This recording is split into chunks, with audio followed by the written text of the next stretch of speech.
We'd like to give a special thank you to Ryes and Grind for hosting the Society of Barley Engineers. Thank you.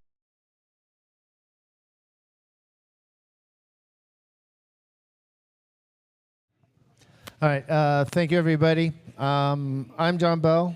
This is Chris Van Hamersveld. We're seeing a lot together, so sometimes people get our names mixed up a lot. So, and a little bit about our background. I was online. I started brewing again, and we'll get into that a little bit. And Chris was on Instagram, and he IM'd me, and we started chatting a little bit. And then he says, "Hey, why don't you come over for a bottle share?" So we got together for a bottle share with a couple other guys, and then we started. This is actually a great presentation for us because from that first experience, he was starting out on his home brewing journey, and I was re-engaging on mine. And then we started asking each other's questions over Instagram, and our DMs went on and on and on, and research went on and on and on. And a lot of back and forth between the two of us. So from that discussion in that first bottle share, we created SD Brew Lab, which we've talked about a couple times. We'll get into that a little bit more on kind of this Mythbuster experiments, and we read a lot about this online, but we want to experience more. So we'll get into that a little bit more. But quick introduction about the two of us. Anything else, Chris? So we're going to be ping-ponging back and forth throughout the presentation. Some of these topics can be a complete rat hole.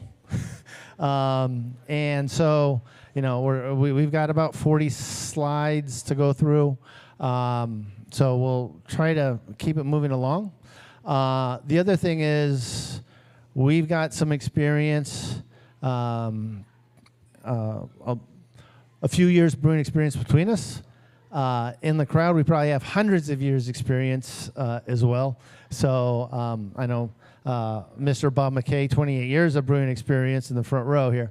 So 100 brewing experience, so some thoughts and ideas or counter arguments, additions would be great as well. So with that, we'll get...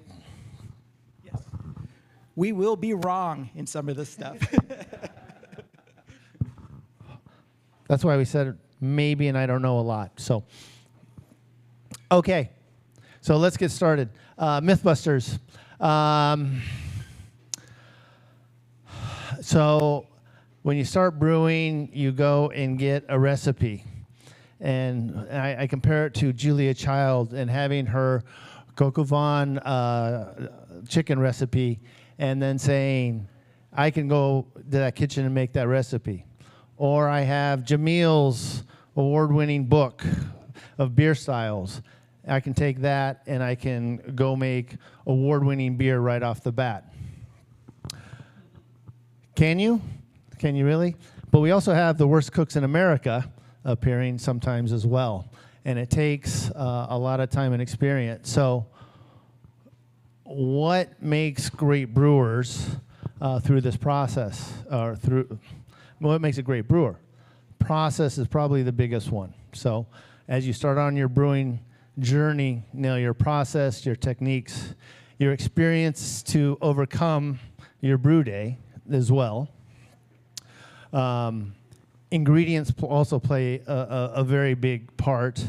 And a quick aside on that, we went and brewed with Chris Banker at Barrel and Stave. He got Nectar on from Nick Corona, and Chris had the Nectar on. This hop shine in Chris Banker's beer, and great at Chris Van Hamersveld beer, but the ingredients and the hop freshness did make a big difference in that beer. So ingredients can always make a difference.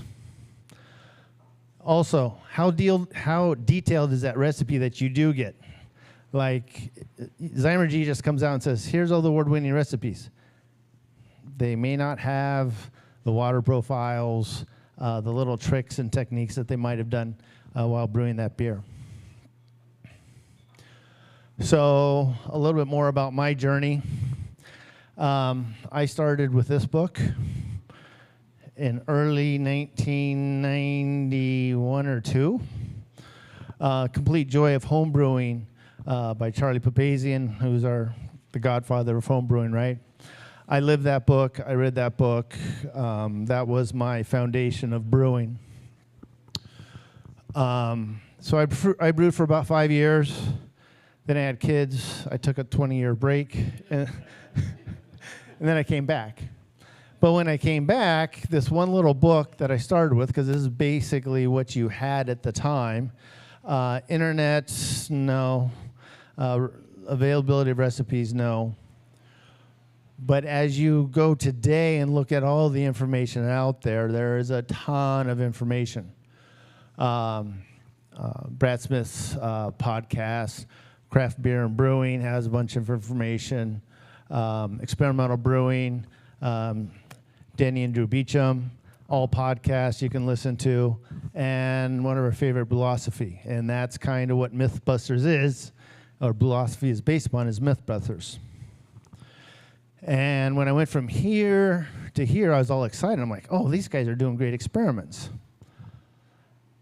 What I found with all their experiments, though, is all the tasters could not taste the differences of what they did. A majority of the time is like, oh, this is a great experiment. And I do have some of their information in there. I do think they do really good work. I do question their tasters and who's actually tasting the beer, if they're getting just someone off the street or experienced judges. But anyways, they do great work.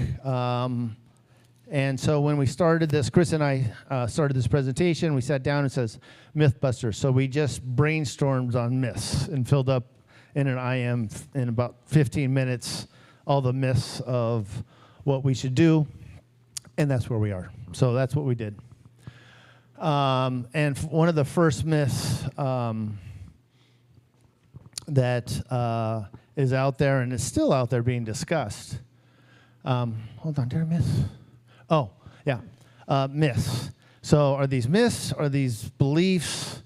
Do we get better science or better experience? So as we go through our brewing experience, the internet is a great place, and it's a scary place because there's a lot of good information out there, and there's a lot of homebrewers answering questions that may or may not be correct. So don't believe everything you read on the internet.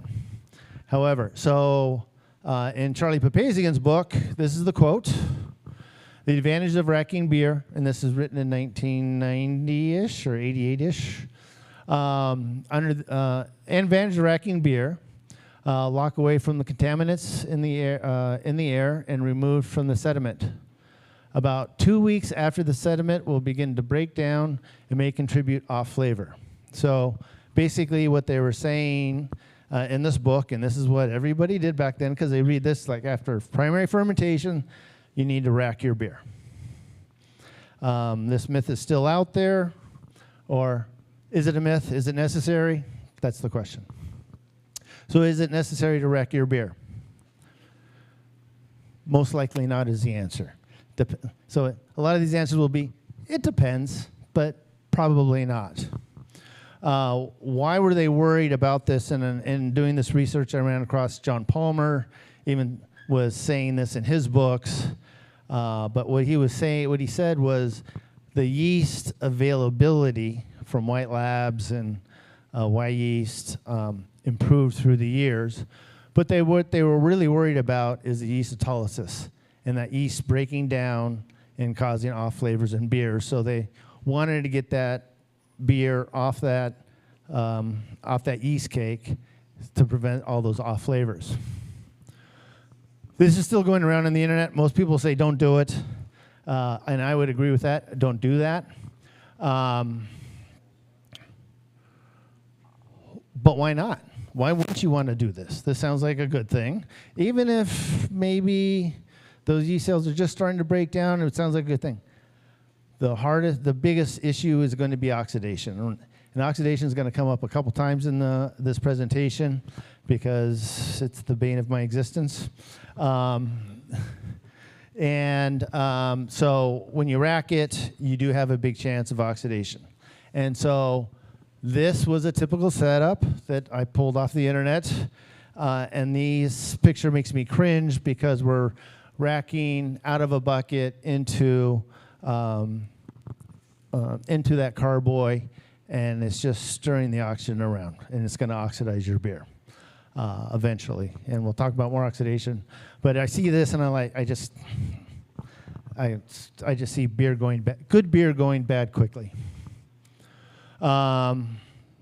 When would you not want to rack, or when would you want to rack? Excuse me. If you're going to plan a long secondary fermentation, you might want to rack that beer. And if you're going to go on vacation, you might want to rack that beer. If you're going to be gone for a couple months, get that beer off that, so you don't get that autolysis. But that's when you would want to do that. But for most of us, don't rack that beer. Just put it in a keg or bottle it. So oxidation is real. That is not a myth at all. Little story about this picture. This is the same beer. Yeah, it's not a good story. We went to an Oktoberfest or something, and I had a growler. I took that growler to Oktoberfest. It got mostly drank or half drank. I stuck it in the fridge. We went away for a week. I came back.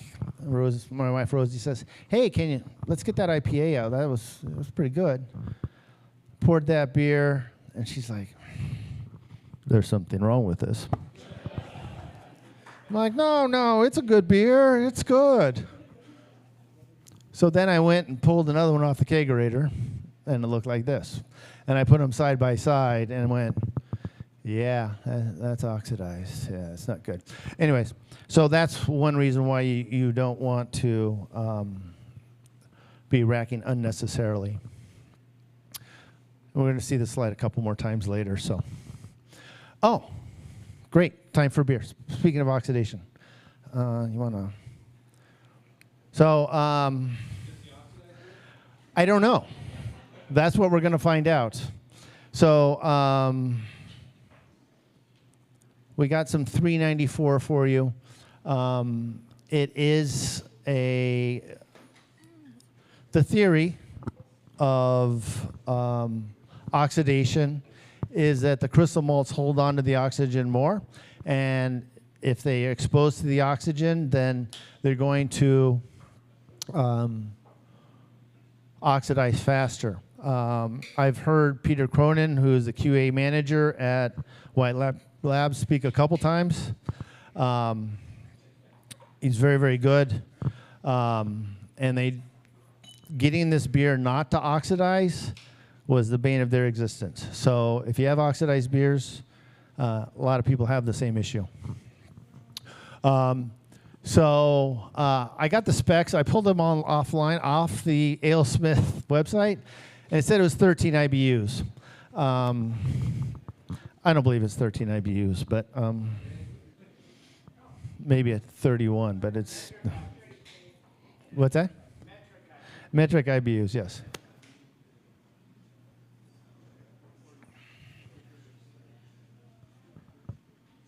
So this is from Total Wine. I got the warm side. I didn't get the cold beers to see if we can get an oxidized one.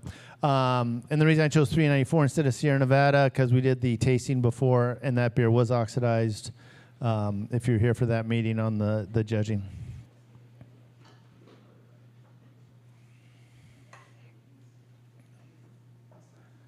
Yeah, it's better fresh.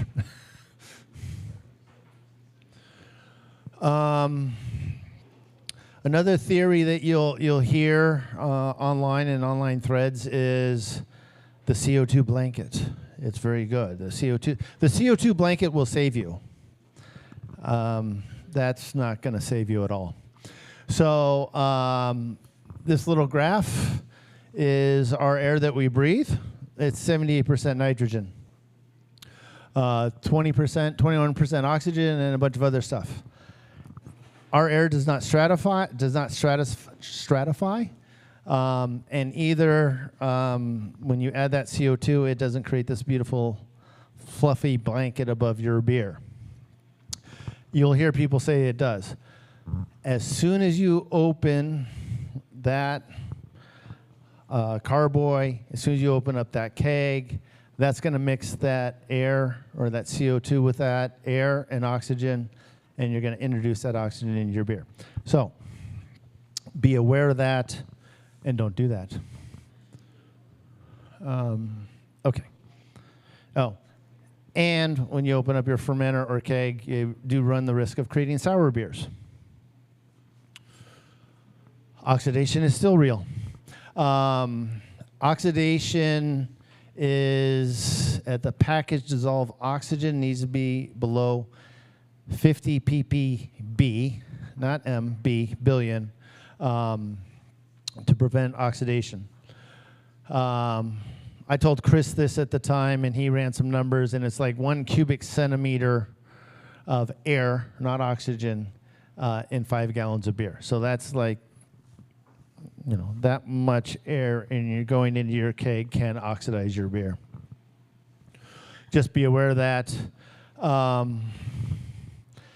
And for me, it all comes down to packaging, especially bottling. So that's where it's going to, and that's where most breweries have the biggest problem. And Peter Cronin says in 60 barrels at AleSmith, 3 tablespoons of air can ruin the batch. That's what he tells his packaging guys. So that's not a myth, that's real. Okay. Hot side aeration as we talk about oxidation. Oh, Patrick says, no, myth. It's a myth. How could it be? Hot side aeration. So what is hot side aeration if you don't know? It's the introduction of oxygen in hot wort. Okay, so before the wort is cooled, it can come from the mash, and it come from your kettle. So they're saying the O2 binds with compounds, melanoidins, lipids, tannins in the wort, and it's believed, Patrick, to oxidize the beer.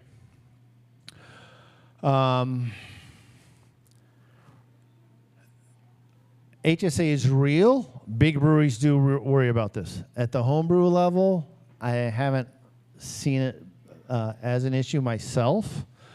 But don't expose your wort to oxygen unnecessarily. There's been a couple of brewlosophies that did this, and they were dumping things from far. They beat the crap out of those beers, and surprisingly, none of the tasters could taste the difference in the oxidized beer. Now, did they wait long enough? Did they have good palates? That's up for debate.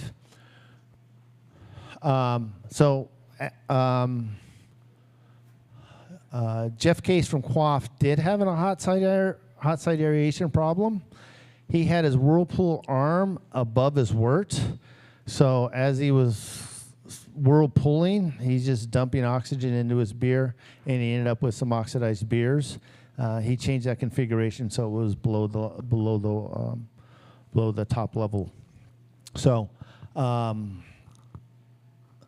I'd say I think big breweries with big pumps, things falling from far high in the fermenters down low, creating a bunch of oxygen. You could potentially do that. I don't know. Chris maybe have a comment too on that one. But at the homebrew level, it's probably not necessarily a worry, but keep your hot wort not splashing around. Oxidation is real. Still real. And I just bring this up a couple reasons. It can create brown beer, which is pretty apparent on that one. It can turn gray or even pink. Now, here's a funny story. I went to Chris's house, and it was a Belgian. Chris brewed a pink Belgian beer. And he says, "Is it oxidized?" And I'm like, "I don't know." And I think he won a medal with that beer. He won a medal with a pink beer, pink Belgian beer. But yeah, it can come in many different colors and many different flavors. Oxidation can be cardboard or wet paper, which is you'll typically hear or even taste. But if you and stale, of course, musty, mushroom, but sherry can be also a very clear flavor, and you'll feel the hops drop off as well.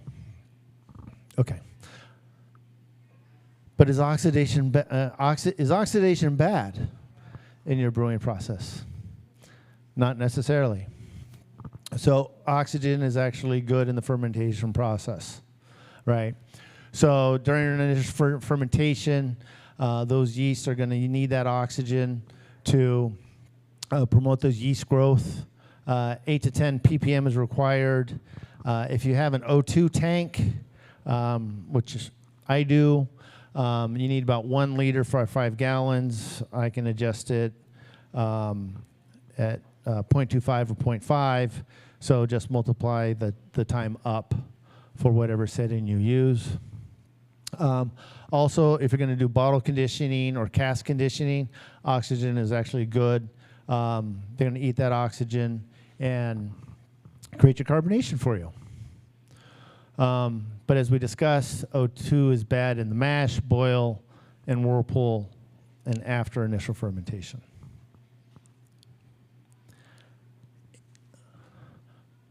Okay, beer 2. And we're going to switch at this point. We're going to switch. Okay, Pilsner Urquell. I find this an amazing beer when I was in the Czech Republic. Drinking it out of a bottle, I always thought it was a good beer, but not outstanding. When you drink it fresh from a keg, especially with their intense pour, they take classes on how to pour Pilsner Urquell. It's an amazing beer. So I'm hoping these bottles turn out even close to what they have. Okay, so why are we bringing up Pilsner Urquell? Well, just like with 394, where 394 struggles with oxidation, the question is astringency. So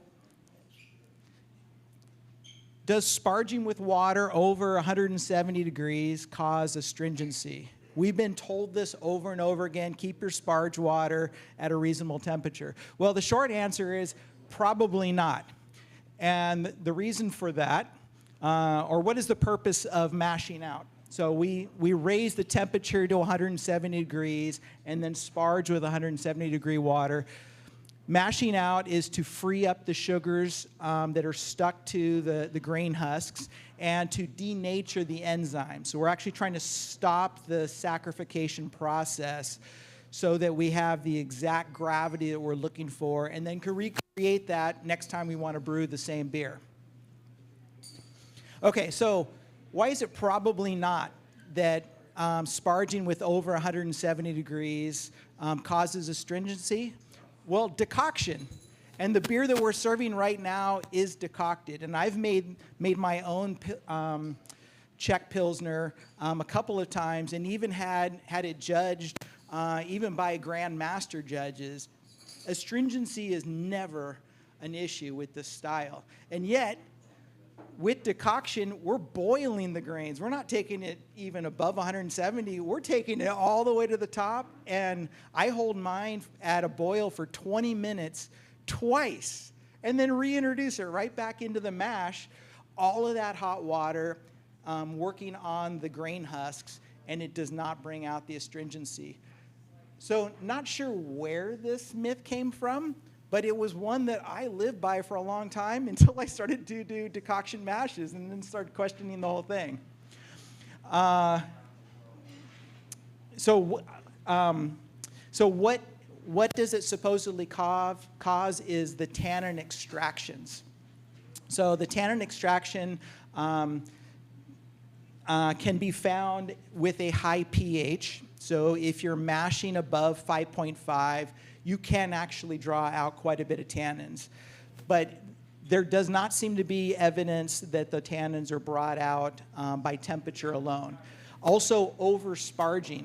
Over-sparging, you're pulling as much wort as you can out of your mash until what's being drawn out of the mash is now below 1010.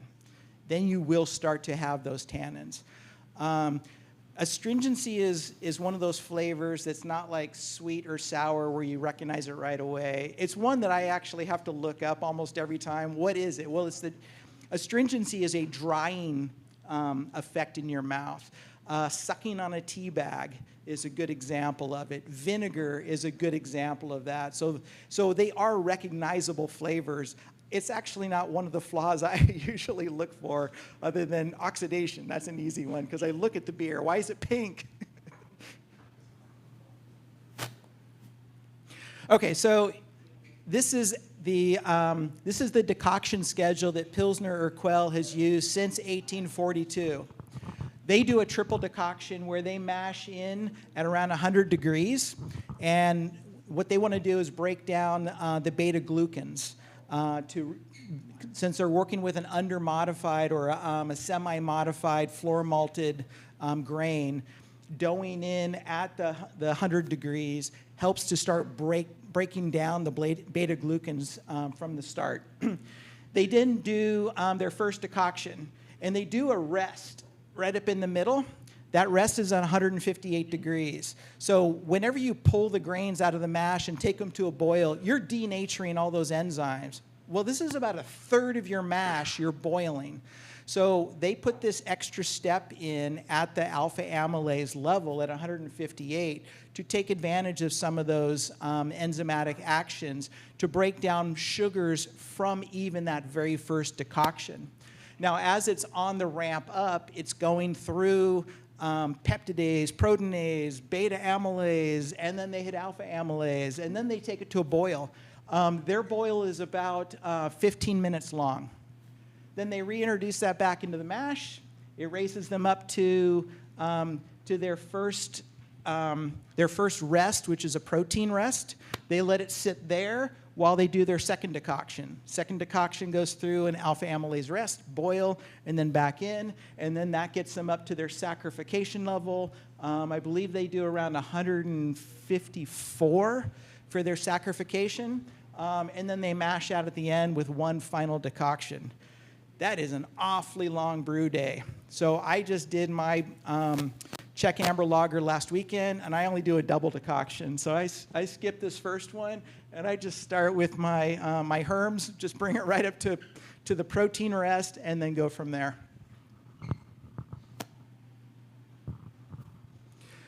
Okay, so in SD Brew Lab, yes, Chris.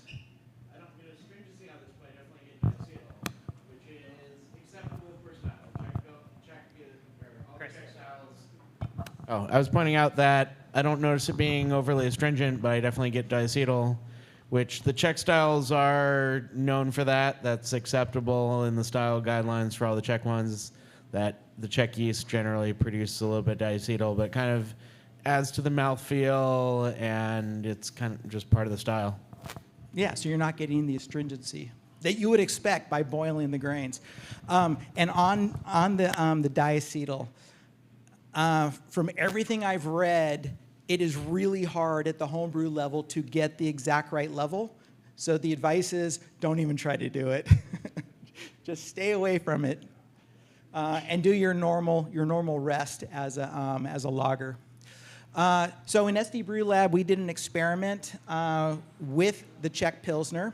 The question is decoction really necessary? Or can you do single infusion? Can you do a step mash? And what about melanoidin malts?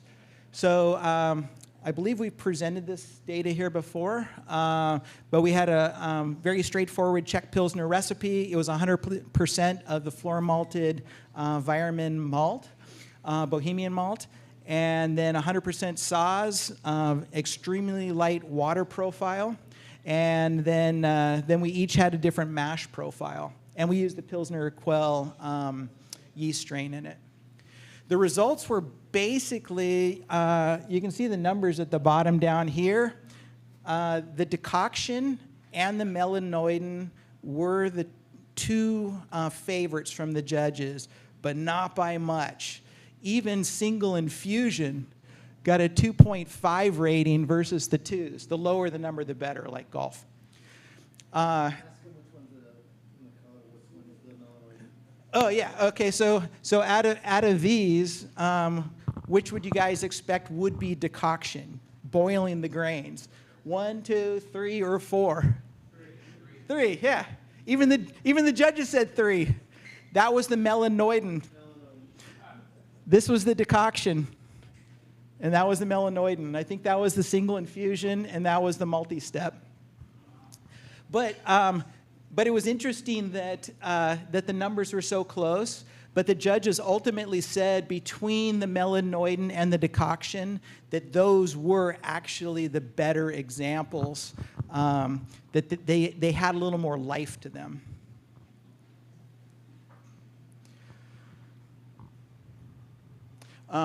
So this is basically what I just said. That there was really no preferred mash technique other than a slight bump in the decoction and the melanoidin. All right, so you're taking over DMS? Sure. Thank you very much.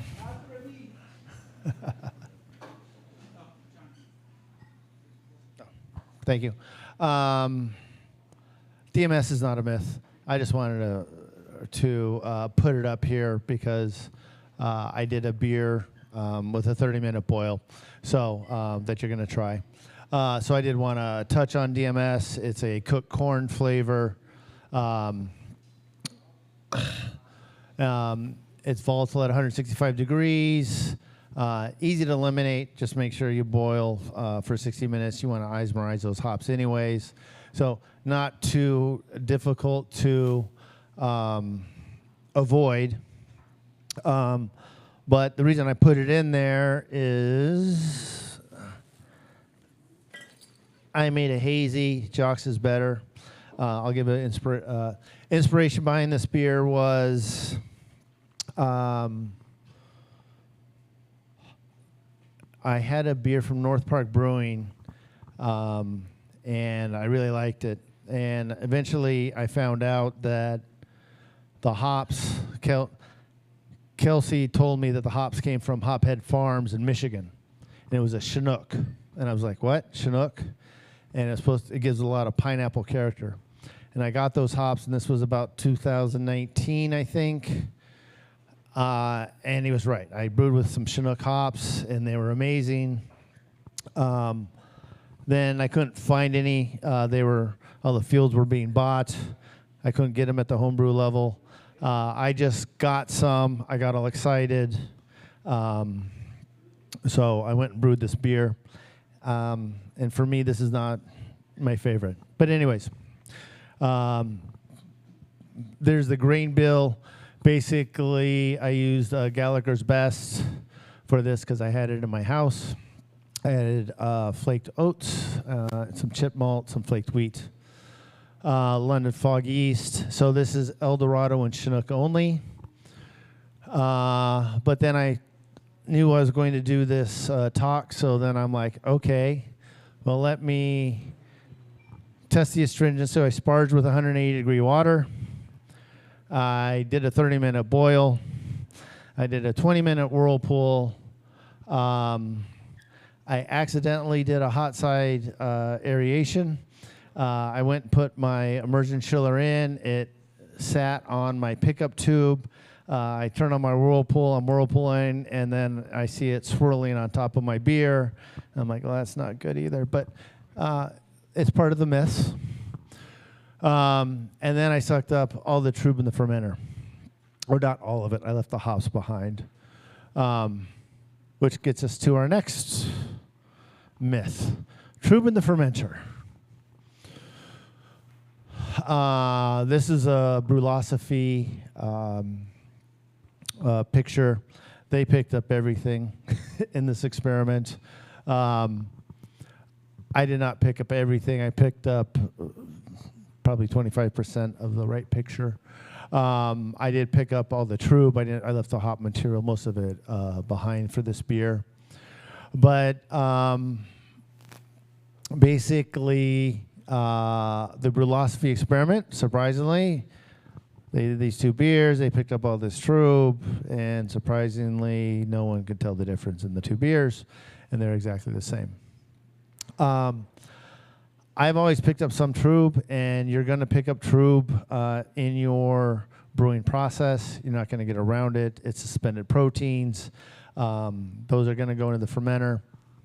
I, in the past, have not really worried about that.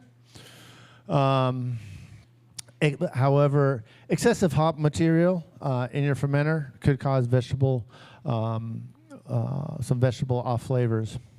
So I was going to say, I was writing this presentation and going along with life, and then I was going to say, yeah, don't worry about the trub that much. You want to...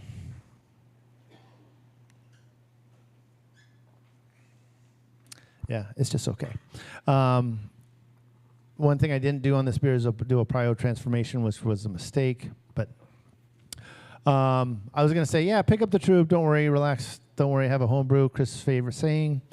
And then there was a thread that I ran across and a paper on mercaptan. I'm like, oh, well, my myth is now broken.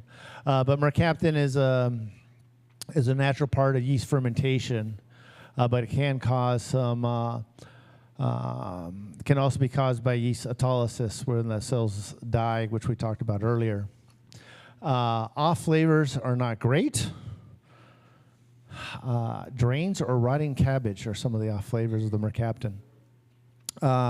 There's a paper from Dogfish Head, which this came from. But what they found is that by dumping the trub in 12 and 24 hours, they did have some good judges and did some scoring on those beers that were dumped, and they got much higher scores than beers that weren't dumped. So I guess the takeaway from this one for me is, don't worry about if you get trub sucked up into your fermenter. If you have the ability to dump at 24 hours, I would do it. Or I'm going to start experimenting with that, I should say. But if you're not a carboy, I wouldn't worry about it. Chris, do you guys do any early dumps at all? Okay, no. So that was a very interesting paper on the trub. Okay, does clear beer taste better? All right, so you drink with your eyes first. So this is it's a trick question. I like clear beer. I used to not worry about it. Then I found a very good process to make clear beer. I brought some beers before. I didn't bring my beer hazy today, but I just want to quickly go through how to clarify your beer. I sent this to Bob recently. It makes very clear beer, and it doesn't oxidize your beer. The top 3 squares is just a gelatin process. I use gelatin. Chris uses silofine. I have more success with gelatin over silofine. You use biofine. Whatever your clarifier is going to be, that's fine. But basically what I do is I remove any positive pressure from my keg. So I degas it into Star San. Then all I do is I pour my solution, whatever that solution is going to be, into my racking hose. I remove any air from that hose. Then I simply just connect that hose with the gelatin into that keg. Let me back up. The keg that I do have here is sanitized. And to sanitize it, I fill it with Star San. I will push it all that star sand out with CO2.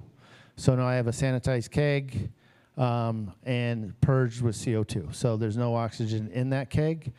Then we remove all the pressure. Then I just fill my hose with my solution. I pop it on that keg. It'll drain through the tube slowly, and right before it gets to the end of the tube, I pop it off. Then I rack on top of that. And I rack on that beer out port, and as you fill that keg, it's swirling all the way up, and it's mixing that solution, and it makes crystal clear beer. So, yeah, I did want to share that because it's easy to do, and you can make very, very clear beer with it. Okay, hand it back to Chris. So this is going to be quick fire Mythbusters, hopefully. Button. So we'll go through equipment, process, serving, a bunch of quick ones. So the first one, fancy, expensive hot side equipment makes the best beer. Well, no, but so first of all, heat kills all infections. So simple equipment can work just fine. You can use an igloo, you can use a keggle. All of those can make award-winning beer. You don't need to have a big, beautiful $10,000 hot side system to do it. But there are features in automation that can simplify and enhance your process, even give you additional things that you can do with your beer. So you can maintain your mash temperatures better. You can maintain your boil better. You can get to boil quicker. You can go from boil down to cold, or where no more alpha acid conversions happening, much faster. You can also have additional capabilities like Vorloff, so you can have a constant circulation through your mash. That gives you a clearer wort before it goes into the kettle. Whirlpooling, so you can make those award-winning IPAs, and then fast cooling that I mentioned. The 304 stainless steel, that is the best choice, but all stainless steel will get the job done. It's just a matter of corrosion, so it's the life of your equipment. Better equipment or more expensive equipment can shorten your brew day and can simplify cleaning. So that's where the but comes in. But no, you can create award-winning beer with the simplest of equipment. Best advice is put your money into the cold side first, and then your excess money into the hot side. You need to sanitize all of your equipment, cold and hot side. I used to sanitize my kettle, my mash tun. Yeah, that is not necessary. So cold side, yes. Everything, every piece of equipment that touches cold wort, cold beer, anything after the boil, anything below 175 degrees after the boil needs to be clean and sanitized. Hot side, no. Again, the heat kills everything. Think about how dirty the grains are. There's bugs and weevils and dirt and rocks, all kinds of stuff in those grains. It goes straight through and is sanitized by the boil. Keep your hot side equipment clean, though. So a good cleaning. I run hot PBW through mine. Keep it free of corrosion and tarnish. Those things can affect your beer. But otherwise, you don't need to sanitize the hot side.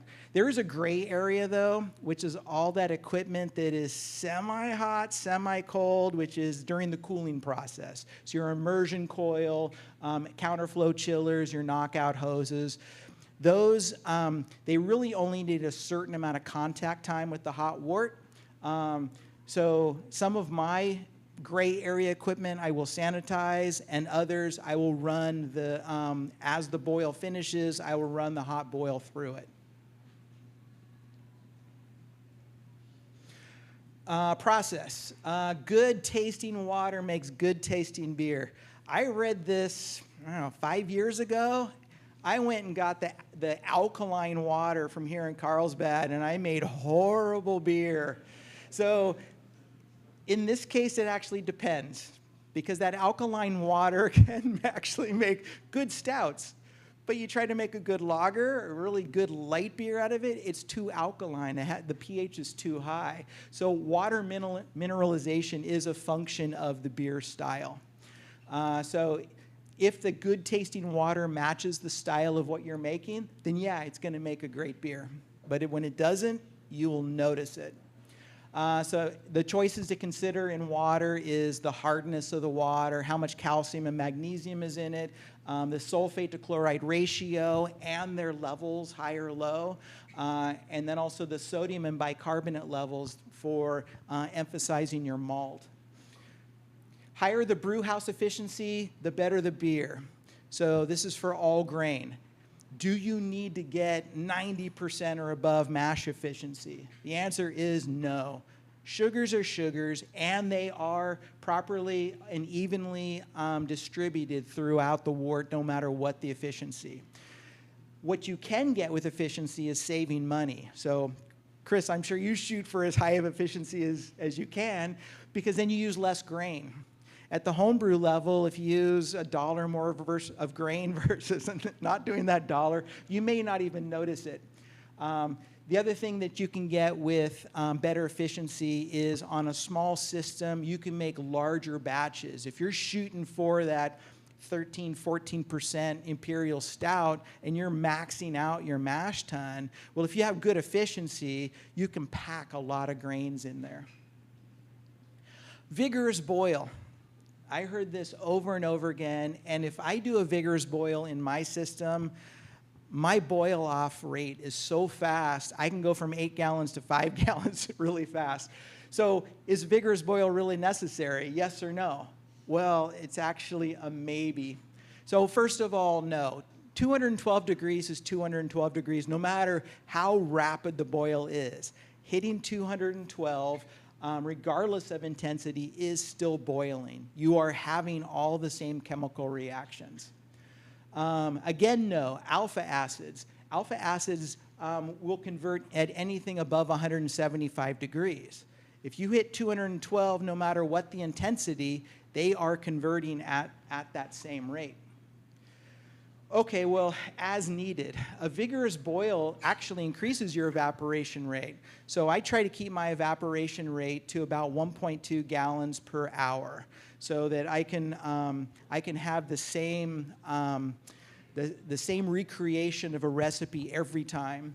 And to do that, I control my gas. No matter what my volume is in the kettle or what's in there, I control that. But DMS, we've always heard DMS, you need a good, vigorous boil to boil off the DMS. Well, really, DMS has a boiling temperature of 99 degrees. So it's really a matter of the evaporation rate. How fast can you get the DMS out of your kettle? That's where vigorous boil comes in. So if I'm doing 1.2 gallons per hour versus 3 gallons per hour, I could actually boil off my DMS in half the time if I went with a vigorous boil. The other thing is your gravity. I put original gravity, but it's just whatever the specific gravity is in the wort is proportional to the kettle volume. So you've probably noticed when you have your initial lauter from your mash tun, you're going to have a pre-boil gravity of 1043. And then when the boil is done, now you're at 1049. So your OG went up. So it was proportional to how much your evaporation is. So with a vigorous boil, you can raise your OG faster. So you can crank up your gas, crank up your electricity, and really get that boil going. But it's not necessary to do these things. So it's only a matter of speed in that case. Last thing, as needed, is the Maillard reactions. So that's the caramelizing of the sugars. At a lower boil or a non-vigorous boil, questionable whether or not those are actually occurring. With a rapid boil, you have so much heat going in there, certainly you're getting that caramelization occurring. So that would be an as needed if you wanted to add those reactions to your boil. Next, gravity and pH can be measured at any temperature. I don't know how many times I would measure gravity when I was first starting out, and I would see it all over the place of like, why did I get 1043? Why did I get 1059? Why can't I get a same measurement out of it? And it all came down to temperature. So as long as, is this running out? No, but your time's running out. You got about 10 minutes. Oh, that's what that was? Yeah. Faster, okay. Well, now I'm thrown up. No, measure it. Basically, rule of thumb is measure your pH and your gravity at room temperature. Bottle conditioning produces better carbonation than forced carbonation is probably no. The only thing about that is flavor contribution. So with more yeast activity, you can get some of the esters and phenols occurring in the bottle.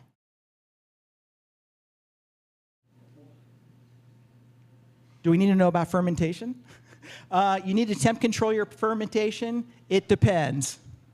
In general, yes. Some yeast strains are tolerant to heat, but for the most part, you do want to control your temperature. Fermentation is complete when bubbles stop, and the answer to that is no. So when the bubbles stop, all the primary fermentation is complete, so the sugars have been converted, but there's a lot of other molecules. Diacetyl and acetaldehyde are two common ones that the yeast will go back and clean up after the bubbles are done. So let it sit. Dry yeast is inferior to liquid yeast. The answer to that is no. But, so for the most part, they produce the exact same beers. However, liquid yeast has far more strains to choose from, and liquid yeast can take off faster. Europeans drink warm beer and no head. Well, this is sometimes, and this is situational. Dark beers generally are at a warmer temperature, and they have more dark beers in Europe than we typically drink in the US. So yes, those will be at a warmer temperature. However, the Czech Pilsner, Belgians, the Irish Stouts, those have a big head, so it is not a common practice. However, the UK and other countries have a pour limit where you're supposed to pour the beer in a glass. You can see in this top glass here, that was a pint glass, and the law is a pint of beer. So when the pub buys an exact size glass, they have to fill it with the exact amount of beer. So some drinkers in the UK actually became accustomed to drinking beer with no foam because they were forced into it. It wasn't that they were asking for it. Does the shape of the glassware matter? Yes, it does. It does concentrate or open up the beer. The aromas can concentrate or dilute them. The breadth and narrowness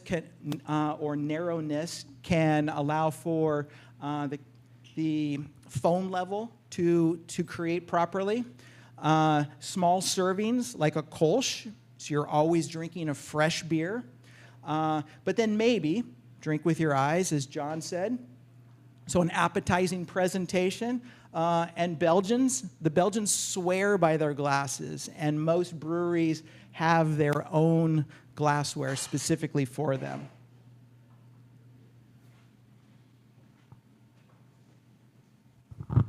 I know we're running long, but I've got 2 or 3 more slides. We're almost done. All right. Okay. So expensive gravity tools are more accurate. So Greg Orth helped me with this, and so I want to give props to him.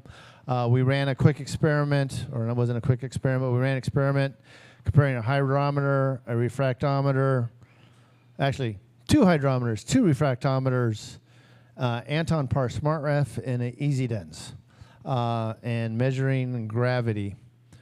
So we took a solution, a sugar water solution, measured them at 70 degrees, and measured them with all these devices. And then after one measurement, We pulled off 20% of the solution, diluted it down, and retook measurements. So, and here are our results. So here we did the math and the calculations. A green square it matched exactly of the calculated. A white square was within 1 point. A yellow square was within 2 points. And nothing was over 2 points off of each other. Hydrometer 2 was the most accurate. Easy Dens was probably second. This is my first refractometer, not great, but everything measured. Point is, everything measured within a couple points. And comparing the pros and cons of each of them real quick. Easy Dens, very, very small sample. You can get that measured in 2 mils. It can measure between 40 and 86 F. It's very easy to use. There's no interpretation. It tells you exactly what the measurement is. It is also accurate with alcohol. So during fermentation, you can measure the gravity. The con of that one, it's $449. So if you've got some spare cash on hand, it's a fun tool. Smart Ref is also by Easy Dens. It can measure in a few drops of your wort. It is spec'd up to 212. Once again, it just tells you a number, very easy to use. It's almost half the price, so $269. However, it does not measure alcohol, although you can, since it is a refractometer, you can go through a calculation. Refractometer also drops. Chris will tell you it's exactly 8 drops to measure. Temp accuracy needs to be room temperature. It will vary up to 4 points if it's too hot. Ease of use, I put medium because you have to get that nice line and see where it's at. And it doesn't measure alcohol, but it's only $20. So it's a very good way to go. I think everyone starts off with that hydrometer. It's great. If you're still using a hydrometer, make sure you get like a 100 mil graduated cylinder, because otherwise you're wasting a lot of beer. They break easy. And all those numbers were correlated to 60F, so we did a slight correction there. But anyways, so yeah, refractometers are great. Use them. $20. All right, so this is our last slide. Homebrewers can make better beer than breweries. Ooh, yes. Absolutely we can. However, it takes a lot of the other stuff that we talked about. Good ingredients, practice, and experience. On the commercial side, they do have, and Chris can talk to this probably better than I, they do have maybe some water considerations to talk about. Are they going to use RO? A lot of breweries only use 3 strains. Some breweries use multiple strains. So they'll have a lager, a hazy, and a cal. We go to Travis's shop and have hundreds of grains available to us. They do have, but their base grain is typically the same. We can do a lot of step mashing. We can do decoctions. A lot of the breweries, big breweries, are not set up to do that.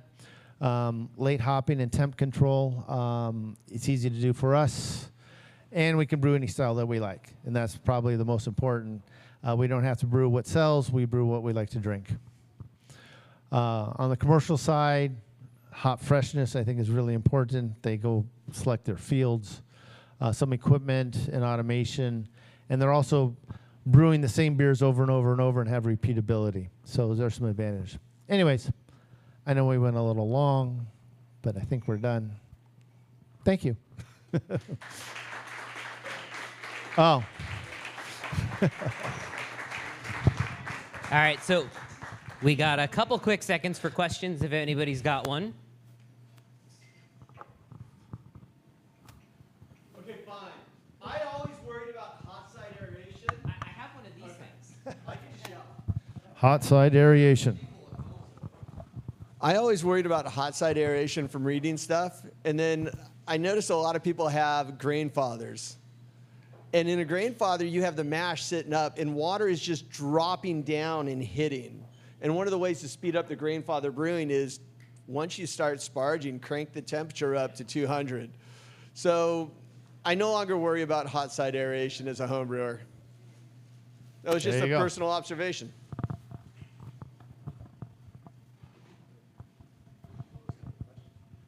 Oh. Hang on, Chris. Which of these have you felt like you've incorporated or not incorporated into your brewing process the most after learning it's a myth?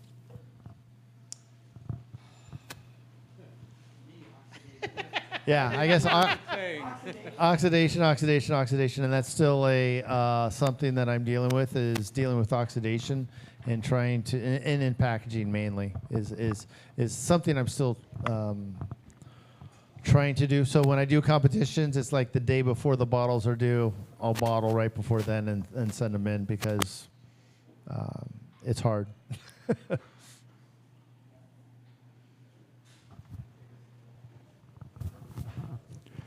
Having homebrewed for a year, I just wanted to make a comment about Charlie Papazian. Relax and have a homebrew. Don't worry, relax and have a homebrew. I gave Stan a preview of my gravity experiment. He says, "You know how I fix that? I don't measure gravity." So.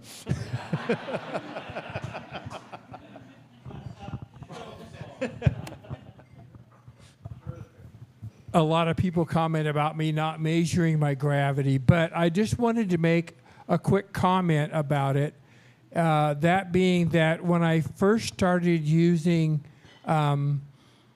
software with my homebrew, I was using beer tools, and so I would calculate a recipe using the default, which was 75%. And so I would measure my gravity after I brewed the beer, and then I would just adjust the software setting to where it matched my actual gravity. So if it said it was supposed to be gravity 1050 at 75%, and I was getting a lower gravity, I would simply drop the efficiency until it matched, and I came in at 65%. So then I just used 65% on all my further recipes, and then it just comes out close enough. Yeah, dialing equipment is the hardest part. All right, let's give a big hand for John and Chris.